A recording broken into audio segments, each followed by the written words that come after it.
ஞானானந்தமயம் தேவம் நிர்மலஸ்படிகாகிருதிம் ஆதாரம் சர்வ வித்யானாம் ஹயக்ரீவம் பாஸ்மகே. நமஸ்காரம். நேயர்கள் அனைவருக்கும் அஸ்ட்ரோ கேஎஸ் ஐயங்காரின் பணிவான நமஸ்காரங்கள். அஸ்ட்ரோ டிவி நேயர்களுக்கு அஸ்ட்ரோ கேஎஸ் ஐயங்காரின் பணிவான நமஸ்காரங்கள். வார பலன் 4/3/2024 10/3/2024 வரை உண்டான வாரத்திற்கு என்னென்ன பலன்கள் பார்ப்போம். அதற்கு முன்னாடி இந்த வாரத்தினுடைய கோல்சாரம் என்ன, இந்த வாரத்தில் வரும் விசேஷ நாட்கள் என்ன, இந்த வாரத்தில் எந்தெந்த ராசிக்காரர்களுக்கு சந்திராஷ்டமம் பார்ப்போம். முதல்ல கோல்சாரம். இந்த வாரத்தில் காலபுருஷ தத்துவத்தின் முதல் ராசியான மேஷ ராசியில் குரு பகவான், 6ஆம் இடம்னு சொல்லக்கூடிய கன்னியில கேது பகவான், மகரத்தில் செவ்வாய் மற்றும் சுக்கிரன், கும்பத்தில் சனி மற்றும் சூரியன், மீனத்தில் ராகு மற்றும் புதன். இந்த வாரத்தில் 8/3/2024 அன்னைக்கு சுக்கிர பகவான் மகரத்திலிருந்து கும்பத்துக்கு போகிறார். அது ஒரு பயிற்சி நடக்கிறது. இந்த வாரத்தில் அதிவேகமாக செல்லக்கூடிய சந்திர பகவான், அதாவது மனோகாரகன், விருச்சிக ராசி கேட்ட நட்சத்திரத்திலிருந்து, அதாவது விருச்சிக ராசியில் கேட்ட நட்சத்திரத்தில் கார்த்தால ஒரு 11:30 மணி வரலும் 4ஆம் தேதி இருக்கார். அதற்கு பிறகு மூல நட்சத்திரம் போகிறார். பூரட்டாதி நட்சத்திரம் மீன ராசி வரலும் போகிறார். அதாவது ஞாயிற்றுக்கிழமை ராத்திரி ஒரு 3:30 மணி வரலும் இருக்குது. அப்போ சந்திர பகவான் மீன ராசி வரலும் போயிடுறார்.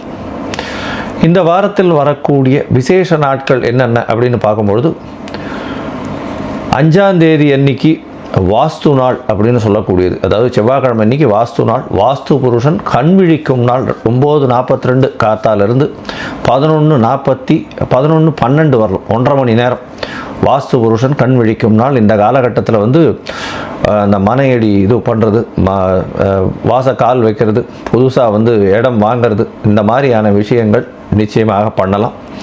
எந்த ஒரு தோஷமும் கிடையாது. அதாவது வார தோஷம், கிழம தோஷம், அதை தவிர ராகு காலம், யமகண்டம், எந்த ஒரு விஷயத்தையும் பார்க்க வேண்டாம். வாஸ்து புருஷன் கண்விழிக்கும் நாளில் எந்த ஒரு தோஷமும் கிடையாது, சந்தோஷம் மட்டுமே மிச்சம் அப்படின்றத சொல்கிறோம். இதில் எது ரொம்ப முக்கியமான நேரம் அப்படின்னா, வாஸ்து புருஷன் கண் விழிக்கக்கூடிய காலமான 1.5 மணி நேரத்தை, அதாவது 90 நிமிஷத்தை 18 நிமிஷமாக 5 விஷயமாக பிரிச்சுக்கிறான் அவர். அதாவது கண் விழித்து முகம் கழுவி இதை பண்ணுறதுக்கு முதல் 18 நிமிஷம், குளித்து வரக்கூடியது 2வது 18 நிமிஷம், 3வது 18 நிமிஷம் கடவுளை வேண்டுவது, அதாவது ஆண்டவனுக்கு பிரார்த்தனை பண்ணுறது, அதை தவிர பூஜை பண்ணக்கூடிய காலகட்டம். அதற்கு பிறகு சாப்பாடு, அதாவது அவர் சாப்பிடக்கூடிய காலகட்டமான 18 நிமிஷமும், தாம்பூலம் தரிக்கிறது கடைசி 18 நிமிஷமும் வைக்கிறார். இந்த பொதுவாகவே இந்த சாப்பிட்ற நேரமும் தாம்பூலம் தரிக்கக்கூடிய நேரமான கடைசி 36 நிமிஷம் அது மிகவும் ஏற்றமான காலகட்டம் அப்படின்னு சொல்கிறோம். அந்த காலகட்டத்தில் எந்த ஒரு ப்ராஜெக்ட்ஸ், அதாவது பிக் பில்டர்ஸாக இருக்கட்டும், யாராக இருந்தாலும் எந்த ஒரு ப்ராஜெக்ட்ஸை நீங்கள் ஆரம்பிச்சிங்கனாலும் அவசியமாக நல்லபடியாக முடியக்கூடிய வாய்ப்புகள் நிச்சயமாக உண்டு. சரி, இந்த வாரம் பார்த்தீங்கன்னா 6ஆம் தேதி அன்னைக்கு ஏகாதசி. வைணவர்களுக்கு ஒரு மிகப்பெரிய ஏற்றமான காலம். வைணவர்கள் உபவாசம் இருக்கக்கூடிய, ஒரு முழு நாள் உபவாசம் இருக்கக்கூடிய காலகட்டமாக சொல்லக்கூடியது. இதில் அதாவது சீனியர் சிட்டிசன்ஸ், இந்த கர்ப்பிணி பெண்கள், இவாளுக்கெல்லாம் சம் எக்ஸப்ஷன்ஸ் இருக்குது. முடிந்தவரை இந்த அரிசியை வறுத்துட்டு சொஜ்ஜின்னு போட்டு சாப்பிடுவா. அந்த மாதிரி பொதுவாகவே இந்த நாள் முழுக்க இந்த இது சகஸ்ரநாமம், இந்த மாதிரியான பாராயணங்கள் பண்ணும்பொழுது நல்ல ஒரு ஏற்றத்தை கொடுக்கும் அப்படின்றது சொல்கிறோம்.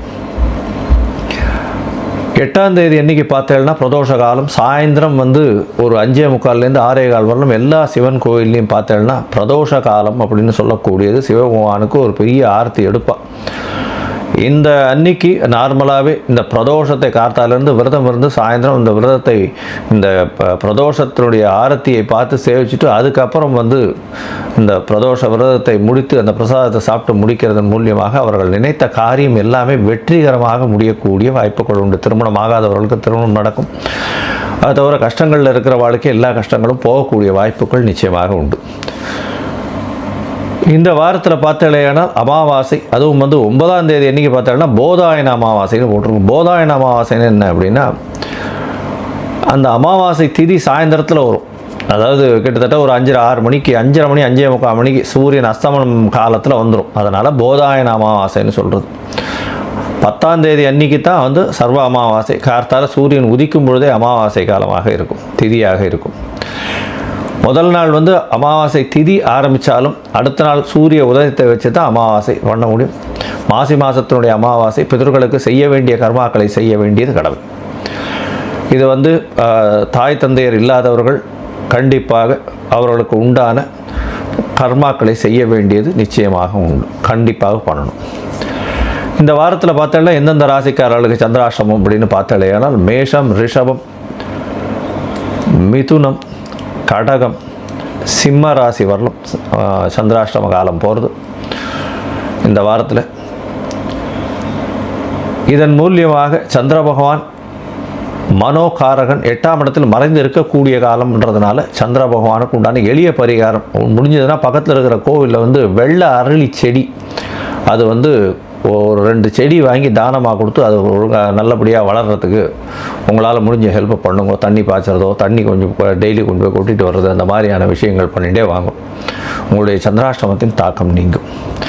சரி, இந்த வீடியோ பார்த்துட்டு இருக்கவளுக்கு என்கிட்ட வந்து அஸ்ட்ராலஜிக்கல் கன்சல்ட் எடுக்கணும்னு விரும்புனீங்கன்னா உங்களுடைய நான் என்னுடைய மொபைல் நம்பர் ஸ்க்ராலிங்கில் போயின்னு இருக்கு. உங்களுக்கு வேணும்னா நீங்கள் எனக்கு ஃபோன் பண்ணுங்க, உங்களுக்கு அப்பாயின்மெண்ட் தரேன். உங்களுடைய date, time, place of birth, name, parents name இதெல்லாம் அனுப்பிச்சேனால் உங்களுடைய ஜாதகத்தை போட்டு சந்தி இருக்கா, அதாவது சந்திரன் ராசி சந்தி, சந்திரன் இருக்கக்கூடிய பாத சந்தி இருக்கா, அதை தவிர சந்திரனுக்கு அந்த லக்ன சந்தி இருக்கா, என்ன தசை நடக்கிறது, புக்தி நடக்கிறது, அந்தரம் சூக்ஷ்மம் என்ன நடக்கிறது அப்படின்றதையும் பார்த்து இப்போ இருக்கக்கூடிய கோச்சாரத்தில் என்னென்ன பிரச்சனைகள் இருக்குது அப்படின்றதையும் பார்த்து உங்களுக்கு உண்டான எளிய பலன் என்ன அப்படின்றதையும் பார்த்து பரிகாரங்கள் என்ன எளிய பண்ண முடியும் அப்படின்றதையும் சொல்கிறேன்.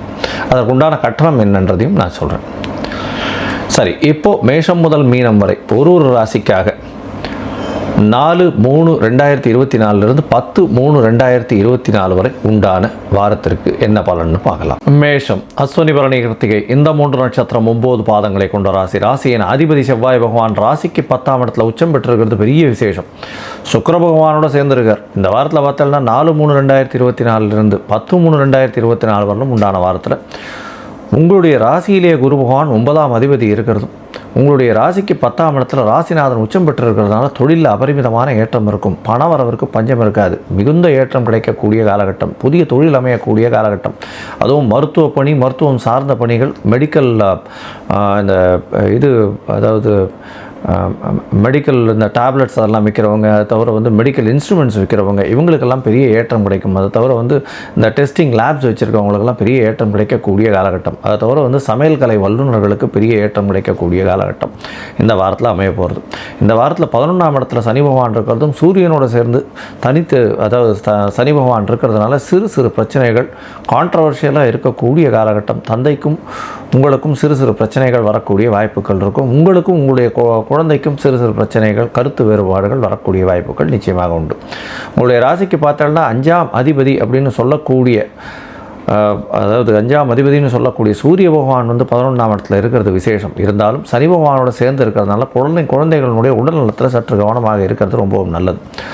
இந்த வாரத்தில் பார்த்தோம்னா 12ஆம் இடத்துல ராகு பகவான் இருக்கிறதும் 6ஆம் இடத்துல கேது பகவான் இருக்கிறதும் புத பகவான் 6ஆம் அதிபதி வந்து 12ஆம் இடத்துல இருக்கிறதும் பெரிய விசேஷம். இதன் மூலியமாக நீச்சப்பட்டு போன புத பகவான் 12ஆம் இடத்துல இருக்கக்கூடிய காலகட்டத்தில் உங்களுக்கு வந்து திடீர் வெளிநாடு யோகம் வரக்கூடிய வாய்ப்பு உண்டு. வெளிநாடு, வெளியூர், வெளிமாநிலம் சம்பந்தமாக நல்ல ஒரு ஏற்றமான செய்தி வரக்கூடிய வாய்ப்புகள் நிச்சயமாக உண்டு. இந்த வாரத்தில் சந்திர பகவான் அதிவேகமாக செல்லக்கூடிய கிரகம். உங்களுடைய ராசிக்கு 8ஆம் இடத்துல வந்து சந்திர பகவான் இந்த வாரத்தை ஆரம்பிக்கிறார். கார்த்தால் ஒரு 11:30 மணி வரலும் இருக்கார். சந்திராஷ்டம காலம், அதனால் புதிய முயற்சிகள் வேண்டாம், வெளியூர் வெளிமாநில பிரயாணங்கள் வேண்டாம்னு சொல்கிறோம். அதற்கு பிறகு 4ஆம் தேதி கார்த்தால் ஒரு 11:30 மணியிலிருந்து 6ஆம் தேதி மாலை ஒரு 4:30 மணி வரலும் பார்த்தாலேயானால் சந்திர பகவான் உங்களுடைய ராசிக்கு 9ஆம் இடத்துல இருக்கிறது பெரிய விசேஷம். குரு சந்திர யோகம் வருது. 4ஆம் அதிபதி 9ஆம் இடத்துல இருக்கிறது பெரிய விசேஷம். தாயின் உடல்நிலையில் நல்ல ஒரு ஏற்றம் இருக்கக்கூடிய காலகட்டமாக இருக்குது. குருவின் பார்வையில் இருக்கிறதுனால சந்திர பகவான் வந்து சுபத்துவம் அடையிறது பெரிய ஏற்றம். புதிய வீடு மனைக்கு வந்து அட்வான்ஸ் கொடுக்கக்கூடிய காலகட்டம். தாயின் உடல்நிலையில் நல்ல ஏற்றம் இருக்கும். படிக்கக்கூடிய மாணவர்களுக்கு பெரிய ஏற்றம் கிடைக்கக்கூடிய காலகட்டம். உங்களுடைய ராசிக்கு பார்த்தோம்னா 10ஆம் இடத்துல சந்திர பகவான் போகிறார். அது வந்து 6ஆம் தேதி சாயந்தரம் ஒரு 4:30 மணியிலிருந்து 8ஆம் தேதி ராத்திரி ஒரு 9:30 மணி வரலும் இருக்கக்கூடிய காலகட்டம். இந்த காலகட்டம் 8ஆம் தேதி ராத்திரி ஒரு 7:30 மணி வரலும் இருக்கக்கூடிய காலகட்டம். இந்த காலகட்டத்தில் பார்த்தீங்கன்னா சந்திர பகவான் 10ஆம் இடத்துல ராசிநாதனோட செவ்வாயோடு சேர்ந்து இருக்கக்கூடியதாக இருக்கிறது.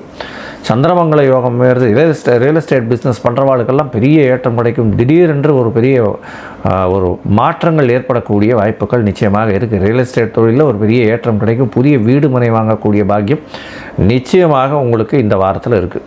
புதுசாக ரிஜிஸ்ட்ரேஷன் பண்ணுவீங்க, கவலைப்படவே தேவையில்லை. எல்லா விஷயங்களும் கம்ஃபர்டபுளாக உங்களுக்கு அமையக்கூடிய வாய்ப்பு உண்டு. உங்களுடைய ராசிக்கு பார்த்தோம்னா 11ஆம் இடத்துல சந்திர பகவான் போகிறார். அது வந்து 8ஆம் தேதியிலிருந்து 10ஆம் தேதி இரவு ஒரு 9:30 மணி வரலும் உங்களுடைய ராசிக்கு 11ஆம் இடத்துல இருக்கார். இந்த காலகட்டத்தில் சூரியன், சந்திரன் மற்றும்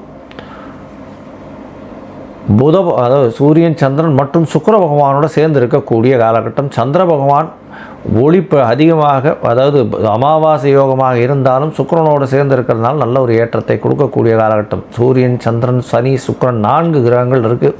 11ஆம் இடம் அதிகமாக வலுப்பெற்று போகிறது. தாயாரின் மூலியமாக திடீர் பணவரவு வரக்கூடிய வாய்ப்புகள் இந்த வாரம் நிச்சயமாக இருக்குது. நீங்கள் செய்யக்கூடிய தொழிலில் பெரிய ஏற்றம் கிடைக்கக்கூடும். இந்த வாரத்தில் பார்த்தேனால் உங்களுடைய ராசிக்கு 12ஆம் இடத்துல சந்திர பகவான் 10ஆம் தேதி ராத்திரி ஒரு 9:45 போகிறார். ராகு, புதன், சந்திரன் இந்த 3 கிரகங்களும் இருக்கக்கூடிய காலகட்டம். 4ஆம் அதிபதியும் 6ஆம் அதிபதியும் சேர்ந்து 12ஆம் இடத்துல இருக்கிறதுனால படிக்கிறதுக்காக வெளிநாடு போகக்கூடிய வாய்ப்புகள் நிச்சயமாக உண்டு. தாயின் உடல்நிலையில் நல்ல ஒரு ஏற்றம் கிடைக்கக்கூடிய காலகட்டமாக இந்த வாரம் அமைகிறது. பொதுவாகவே இந்த வாரத்தில் பார்த்தோம்னா உங்களுடைய ராசிக்கு உடல்நிலையில் நல்ல ஏற்றம் இருக்கும். எல்லா விதமான தொழிலில் பெரிய ஏற்றம் இருக்கும். படிக்கக்கூடிய மாணவர்களுக்கு நல்ல ஒரு ஏற்றம் இருக்கும். திருமணத்திற்கு பார்த்து கொண்டிருப்பவர்கள் திருமண யோகம் கிடைக்கக்கூடிய பாக்கியம் உண்டு. அது தவிர வந்து குழந்தை பிராப்தி ஏற்படக்கூடிய வாய்ப்புகள் உண்டு. குழந்தை பிராப்தினா சூரிய பகவான் 5ஆம் அதிபதி சனியோடு சேர்ந்து இருக்கக்கூடிய காலகட்டம்னா கொஞ்சம் ஜாகிரதையாக இருக்கிறது ரொம்பவும் நல்லது. ஏன்னா அபார்ட் ஆகக்கூடிய வாய்ப்புகள் நிச்சயமாக உண்டு. கொஞ்சம் ஜாகிரதையாக இருக்கிறது ரொம்பவும் நல்லது. மொத்தமாக இந்த வாரத்தில் பார்த்தடையானால் மேஷராசிக்காரர்களுக்கு பெரிய ஏற்றமான காலமாக இருக்குது. இந்த வாரம் வந்து உங்களுக்கு எல்லா விதமான வெற்றியும் வரக்கூடிய வாரமாக இருக்குது. அருகில் இருக்கக்கூடிய முருகன் கோயிலுக்கு போயிட்டு வாங்க, நல்ல ஒரு ஏற்றம் கிடைக்கும். வடபழனி முருகன் கோயில் போயிட்டு வர்றதன் மூலியமாக உங்களுடைய இந்த வாரம் வந்து ஒரு வெற்றிகரமான வாரமாக இருக்கும். லோகா சமஸ்தா சுகினோ பவந்து. நன்றி, நமஸ்காரம்.